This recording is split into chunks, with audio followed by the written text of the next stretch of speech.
scary Peppa Pig episode that never made it on TV. It was a Tuesday morning when Peppa and George woke up to find their house completely silent. No sounds of Mummy Pig making breakfast, no humming from Daddy Pig. The children called out, but only echoes answered from the empty rooms. As they walked through the house, they noticed something strange. All the family photos on the walls showed only empty frames, as if their parents had vanished from the pictures themselves. The kitchen was set for breakfast, but the food was cold and untouched.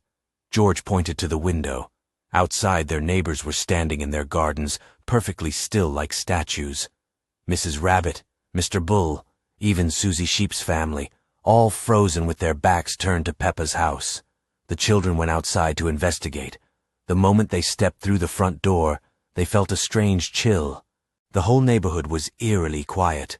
No birds singing, no sounds of life anywhere. As they walked down the street, every house looked exactly the same as theirs, windows dark, doors slightly ajar.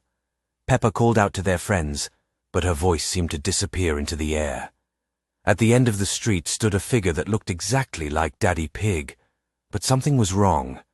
He was facing away from them, standing perfectly still, swaying slightly as if he were hollow inside.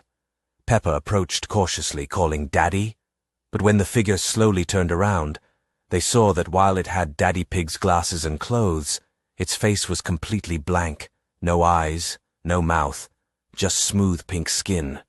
More figures began appearing from behind houses and trees, Mummy Pig, Grandpa Pig, Granny Pig, all walking slowly toward Peppa and George with that same blank, featureless face. Their movements were stiff and unnatural. Peppa grabbed George's hand and they ran back toward their house, but the blank figures were following them.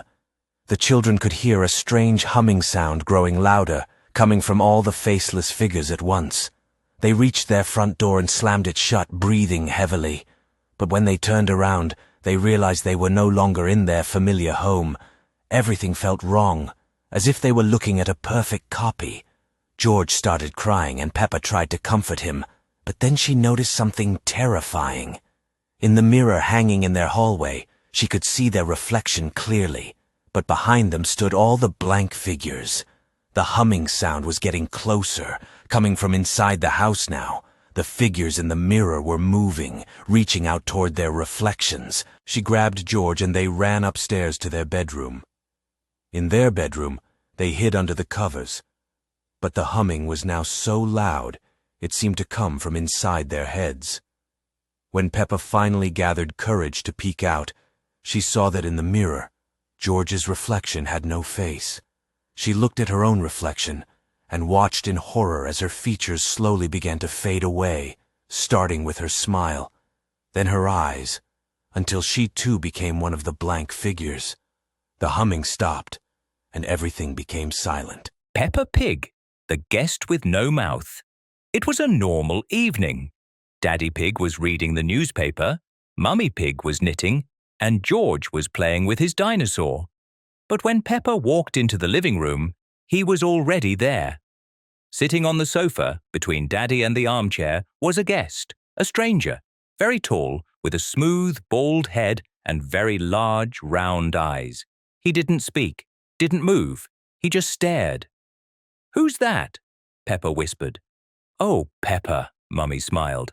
"That's our guest. He's been here since morning." "I don't remember him." "You probably just didn't notice," Daddy Pig replied. "He's very quiet." The guest didn't say a word. He just watched. His eyes were open far too wide, as if he couldn't blink. His face, smooth, with no mouth, no wrinkles, only emptiness and silence. Peppa sat next to George, but she couldn't stop watching the guest. Something was wrong. He didn't breathe. He didn't twitch. But every time she looked away, he seemed a little closer. At first, he was sitting in the corner, then in the nearby chair, then at the edge of the sofa. "George, do you see that?" she whispered. "He was farther away," George said. "Is he moving?" But as soon as they looked directly at him, he froze again, as if he'd always been sitting right there. "He never blinks," Peppa added. "Never." Before bed, she asked Mummy, "Will he still be here tonight?" "Of course," Mummy said calmly. "He's our guest."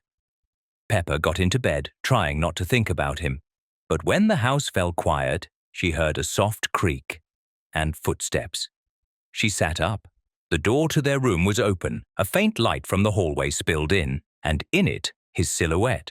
Tall, still, he was standing in the doorway, watching. Peppa held her breath. He didn't move, but when she blinked, he was closer and closer. "George, wake up!" But George was asleep. When Peppa looked at the door again, he was gone. She slowly turned her head. He was standing by the bed, but now his face had changed. Where there was once nothing, now there was a slit, slowly opening, and inside, no teeth, just darkness, endless, pulling darkness. He didn't move, didn't speak, but the darkness inside him seemed to shift on its own. Peppa shut her eyes tight, pressed herself close to George, and then everything went silent. In the morning, the guest was gone. Mummy and Daddy said nothing, only smiled. "Did you sleep well, Peppa?" Daddy Pig asked.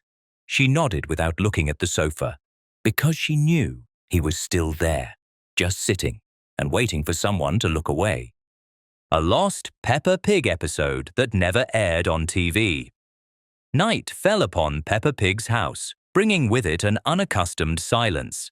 Even the crickets outside were quiet.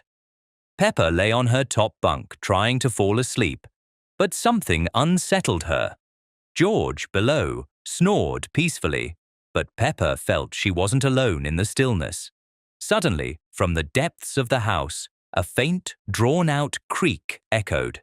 It sounded like an old, ungreased door, but it seemed to emanate from the very walls. The creak repeated, a little louder this time, and Peppa felt a shiver run down her spine. She cautiously peeked out from under her covers. The room was shrouded in gloom, and the shadows cast by the furniture seemed alive. The creak became rhythmic, as if someone was slowly and heavily walking across the wooden floor.